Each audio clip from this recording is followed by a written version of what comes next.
Beredar video percakapan Jokowi dengan Lupi, calon gubernur Jawa Tengah. Jadi yang kalah nangis-nangis saja.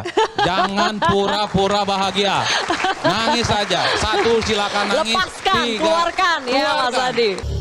Di mana Jokowi ini telah men-setting atau mengatur nantinya ketika Lupi ini terpilih menjadi gubernur akan digantikan oleh Kaisang dengan cara ketimbang jadi bisul, ketimbang jadi penakit, ya kan, pura-pura bahagia, tumpahkan setumpah-tumpahnya. nanti Lupi ini akan menjadi Menteri Kabinet Prabowo. Wah, memang gila ini Jokowi, memang betul-betul haus jabatan ini Jokowi ini. Jangan pura-pura bahagia. Nangis saja. Nangis saja. Lantas sampai kapan Republik ini di tangan Jokowi? Ini artinya kepemimpinan Presiden Prabowo ini adalah kepemimpinan Jokowi 3 periode. Ini kan hanya bonekanya ini Prabowo ini kalau kita lihat dari percakapan ini. Jadi yang kalah nangis-nangis saja. Jangan pura-pura bahagia. Nangis saja. Satu, silakan nangis. Lepaskan, Tiga, keluarkan ya Mas Adi. Bahkan semua dia mengendos calon-calon di beberapa daerah. Ini artinya keserakahan dan kehausan jabatan dan keinginan untuk berkuasa seumur hidup dari Jokowi ini sudah sangat terlihat nyata. Oleh karena itu, masyarakat Indonesia harus cerdas. Semua para pengikut Jokowi ini mulai hari ini haruslah mulai sadar. ketimbang jadi bisul, ketimbang jadi penakit, ya kan, pura-pura bahagia, tumpahkan setumpah-tumpahnya. Ya, jangan lagi para pemuja Jokowi ini selalu membabi buta mendukung Jokowi. Saya terus terang, 2014 saya pendukung Jokowi, 2019 saya juga pendukung Jokowi. Jadi yang kalah nangis-nangis saja.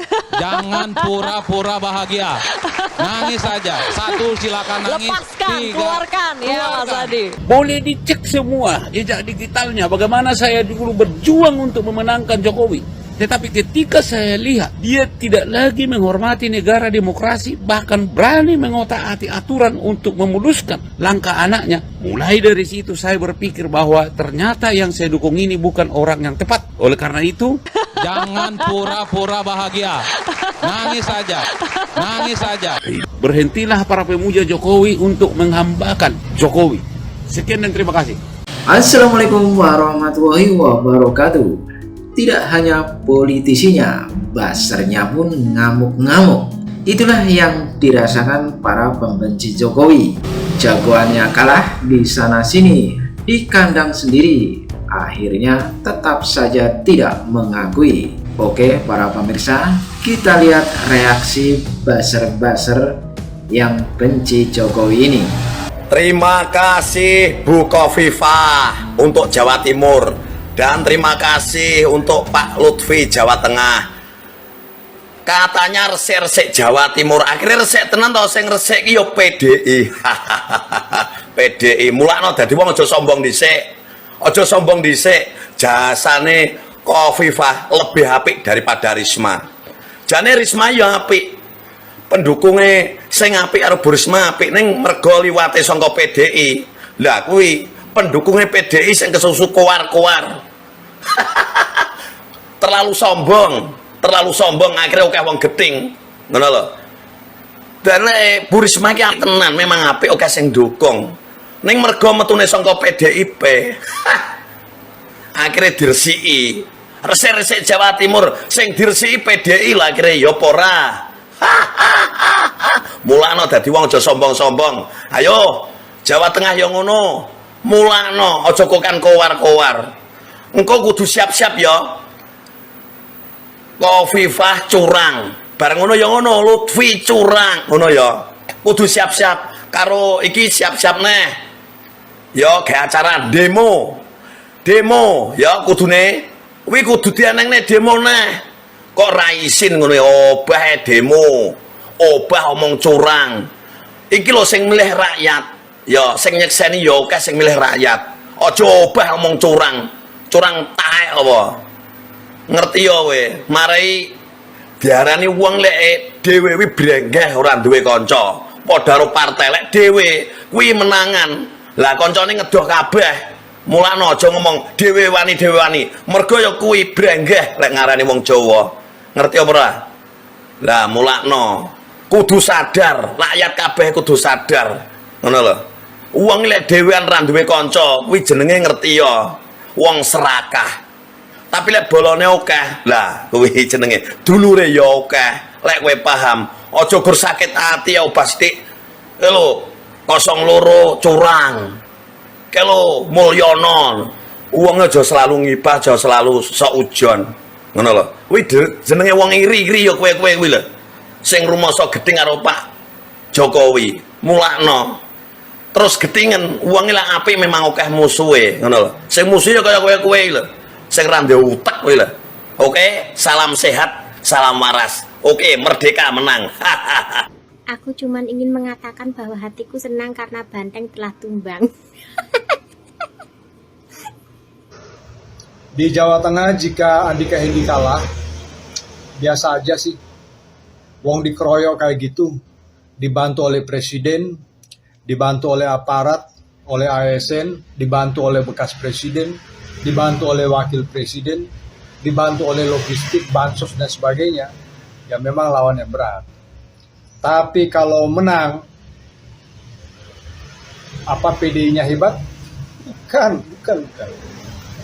Bukan karena PDI hebat melawan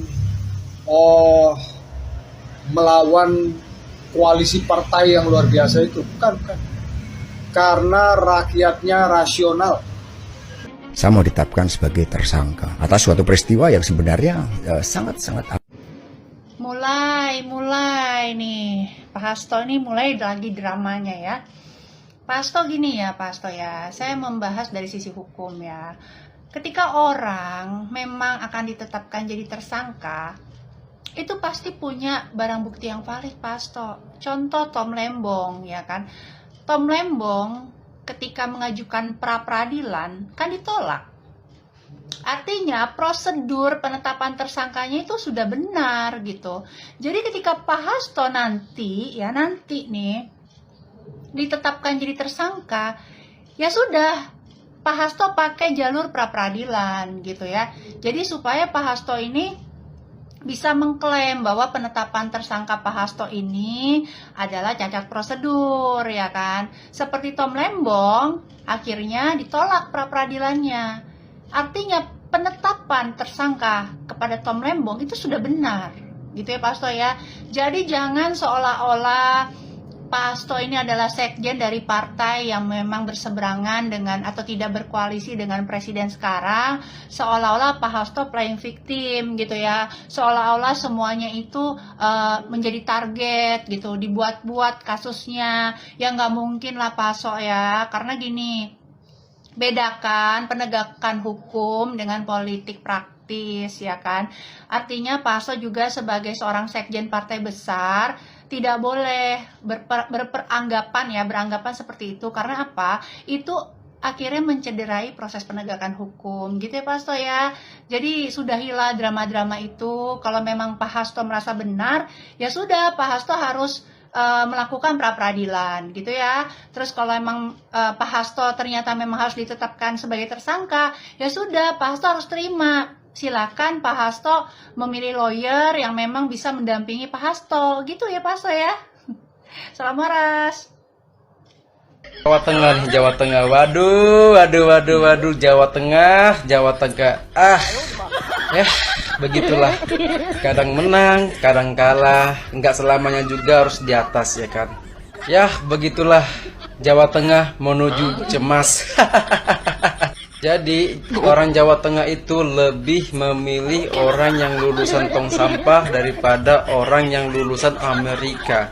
Nah, Jawa Tengah itu. Jadi wajar orang yang menang di Jawa Tengah adalah orang yang punya akomodasi full power. Ya, karena satu diusung 12 partai.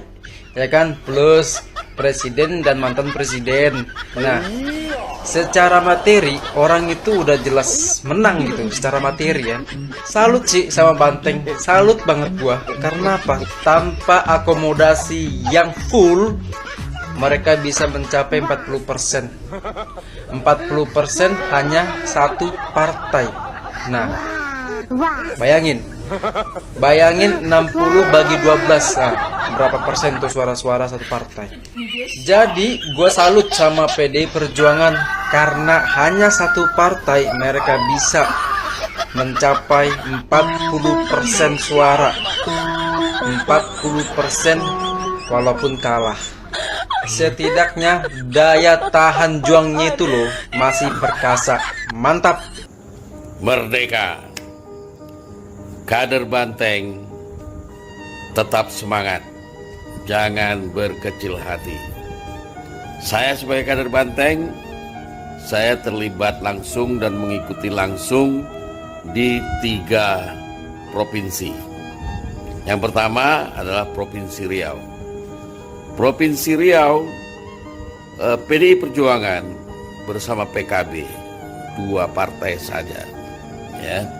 Nah, tetapi kita mampu memenangkan kompetisi di Riau. Kita berhasil mengantarkan Bapak Wahid dan Bapak SF Haryanto menjadi gubernur dan wakil gubernur Riau. Merdeka. Lalu yang kedua, saya juga mengikuti dan terlibat juga di DKI Jakarta. Ya, di Jakarta. Ya. PDI Perjuangan hanya satu partai berhadapan dengan seluruh partai. Ya, kita masih unggul. Quick count, hitung cepat, kita unggul 50% lebih. Nah, kita juga pada malam hari ini, menurut Mas Pram, ya sudah bisa dipastikan real count kita 50% lebih. Ya, karena kita punya C1 lengkap. Artinya Jakarta insya Allah hanya 1 putaran. Hidup Jakarta, merdeka, PDI Perjuangan. Lalu yang ketiga, saya juga ikut di Jawa Tengah.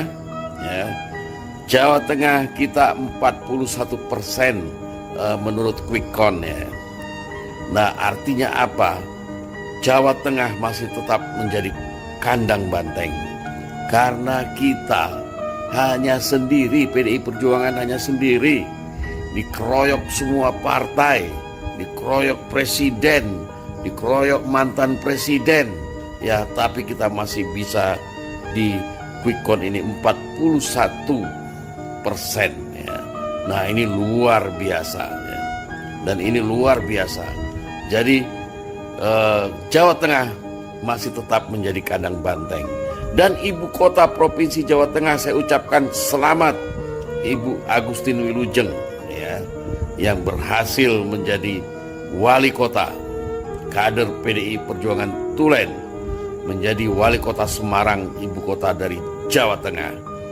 Oleh sebab itu, kader-kader Banteng dimanapun berada, terkhusus buat Jawa Tengah, semangat terus, semangat. Anda masih tangguh, kita semua masih tangguh. Ya. 2029, mari Bung rebut kembali. Ya. PDI Perjuangan punya kader-kader militan, khususnya di Jawa Tengah, luar biasa militansi kader. Ya. Nah, ini modal besar bagi PDI Perjuangan.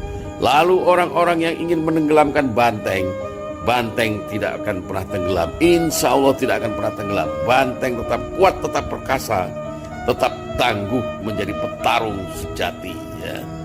Jadi kader-kader Banteng semangat, jangan pernah kendor, jangan terpengaruh dengan terprovokasi dengan isu-isu yang tidak benar. Ya. Merdeka. Pilpres yang berlangsung di tahun yang sama dengan pilkada serentak memang menyisakan dinamika politik yang cukup sengit di tengah-tengah kita di masyarakat, khususnya juga bagi para paslon yang berkontestasi. Kalau kita lihat teman-teman semuanya, masih banyak sekali wacana yang coba digulirkan yang bernarasi tumbangkan PDI Perjuangan, PDI nyungsep, Banteng akan tumbang dan lain sebagainya. Narasi-narasi yang mencoba mendegradasi PDI Perjuangan dan juga paslon berkontestasi dari PDI Perjuangan. Tapi hasilnya seperti apa kalau menurut kalian? Mari kita coba simak baik-baik. Kita coba ambil contoh Jawa Timur. Bisa dilihat ya perbedaan jumlah partai pengusul antara Risma Gusan dan juga Khoifah Emil. Tapi ternyata hasilnya tidak sejauh itu dari sisi perolehan suara. Harusnya dengan koalisi sebesar itu, Khoifah Emil sudah mendapatkan suara di angka 60% minimal. Sedangkan kita dari Risma Gusan memperoleh suara yang jauh lebih baik daripada suara partai, yang mana suara partai PD itu masih di angka under 20%. Itu baru yang terjadi di Jawa Timur, belum lagi yang terjadi di Jakarta. Di Jakarta khususnya Pramono dan juga Dul unggul dibandingkan dengan Ridwan Kamil seperti itu. Dan juga di Jawa Tengah, sampai membuat Presiden Jokowi harus turun langsung dan juga Pak Presiden Prabowo untuk langsung turun mengendorse paslon yang didukung oleh Kim Plus. Artinya apa? Artinya keberadaan Partai PDI Perjuangan dengan segala paslon yang diusung oleh PDI Perjuangan masih memberikan dinamika politik yang sangat dinamis dan juga memberikan kontestasi yang baik untuk kita sebagai masyarakat yang menonton dan juga menikmati demokrasi di Pilkada serentak 2024 ini.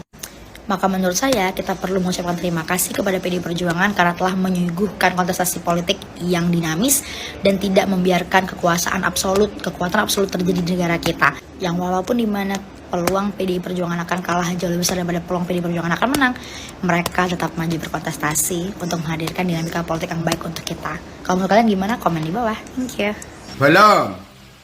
Enak sing ngerti kabarnya Bu Megawati urung bolo, kan pilkada wis rampung. Piye kabare bolo? Karena mereka takut kalah, dan iya, mereka pasti kalah oleh kita. Wes lah Bu Mega, akui wae lah sampean wis kalah. Akui wae. Ya. Kesatria ngomong rakyat-rakyatku, anggota partaiku, ibu wis kalah total. Pilpres kalah, pilkada kalah, basis banteng ambyar. Mesake Bu, mesake karo partene sampean, mesake karo kader-kadere sampean, jumpalitan ra karuan di lapangan.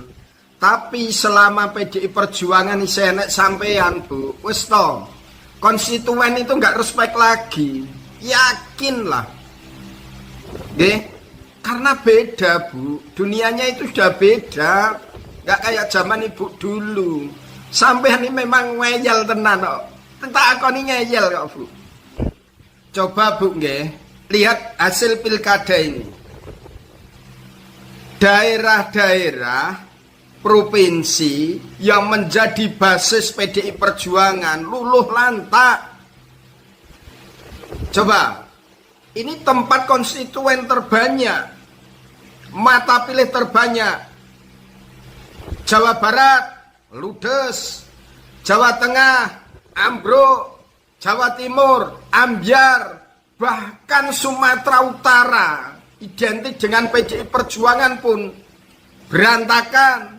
Ngerembet Sumsel juga remuk. Sekarang DKI Jakarta, sebelum DKI Jakarta Banten itu 8 jutaan suara itu jengklit. DKI Jakarta ini masih 50-50. Ada yang mengatakan nanti 2 putaran, ada yang sudah 1 putaran. Tapi coba kemenangan DKI Jakarta ambil wae kita, Pak Pramono itu menang dengan Bang Dul. Itu karena tidak ada benderanya PDI Perjuangan. Loh, ini harus disadari. Justru opung Pak Luhut itu ke Pak Pram. Sampean walah orang itu bendera partai dewe ora ono, nek kampanye iki ono benderane PDI Perjuangan bisa berat jadi malah kalah. Ini harus kita anu lah, kita introspeksi lah, nggak apa-apa. Memang masa sekarang itu kepemimpinan Bu Mega itu sudah nggak cocok, ora cocok dengan anak-anak milenial yang merupakan apa itu bonus demografi. Banyak mata pilihnya itu. Kalau zamanmu iya Bu. Apalagi yang sampean bangun itu narasi dan sikapnya itu seakan-akan pertentangan terus, perlawanan terus. Nyuwun sewu lho nggih. Ini kalau menurut kula, ampun lah. Sampean mundur. dengan mundurnya Megawati Soekarno Putri dari Ketua Umum PDI Perjuangan, maka menyelamatkan partai itu dan membuat sehat bangsa ini. Wes toh Bu. Juga termasuk kader-kadernya, pengurus yang lain, nggak usahlah takut. Berpartai, berpolitik itu kan indah-indah aja, seger, menyenangkan, dengan berbagai strategi dan taktik, kan gitu. Orang dadak coba nanti ketinggalan wis toh. Kalau diterus-terus nih, tinggal ambruk PDI Perjuangan. Makanya sebelum itu terjadi, koreksi dulu. Di mana ikan itu tidak busuk dari ekornya, tapi di kepalanya, petrot dulu. Mau nggak mau Megawati harus mundur dari PDI Perjuangan. Kan udah gagal total, ini harus dievaluasi. Apa fungsi partai kalau nggak ada evaluasi kayak gini? Jangan nyalahkan kader terus yang di lapangan. Ayo. Iya, pada zaman itu Bu Mega sebagai salah satu simbol perlawanan terhadap Orde Baru. Tapi saat itu, ini sudah sekian tahun yang lalu. Sudah seperempat abad, enek itu 98, sekarang 2024 tok. Ini masih seperempat abad pas. Ganti aja Ibu Mega itu. Ora apa-apa wis engko kualat orang berpartai kok. Itu proses siklus yang biasa, regenerasi itu. Mohon maaf, ini demi PDI Perjuangan, demi kehidupan berdemokrasi, demi kader-kader. Saya kadang kasihan dengan kader yang di lapangan itu. Sudah jempalitan sedemikian rupa. Gak ada loyal personal itu. Loyalnya itu loyal interpersonal. Kalau memang kepemimpinannya tadi tidak baik-baiknya, ya kita koreksi. Harus berani. Ada yang di depan. Bu Mega juga harus lenggono, legowo, pun sepuh. Wes saate lengser. Lengser niku lebih mulia daripada harus dilengserkan. Wes lah, mundur dengan baik kan gitu. Jangan nyalahkan orang lain terus, introspeksi. Memang ini berturut-turut, nanti dedel duel. Wes lah. Ini sebagai rasa cinta masyarakat terhadap partai. Jadi partai itu jangan seakan oh ini hanya PDI Perjuangan, bukan. Semua partai itu punya kedudukan yang sama. Dan apakah kehidupan berpolitik itu hanya miliknya PDI Perjuangan? Bukan. Semuanya itu punya sumbangsih yang sama. Soal besar kecilnya itu tergantung dari kemana konstituen. Konstituen, masyarakat. Kita ini loh, masyarakat cilik kayak aku ini yang menentukan besar kecilnya partaimu. Walaupun ya, kowe bengak-bengok lakukan seperti apapun. Kalau masyarakat ini kepercayaannya ini sudah runtuh, kepercayaannya ini sudah tidak ada, wis toh deyek berjuang kangelan.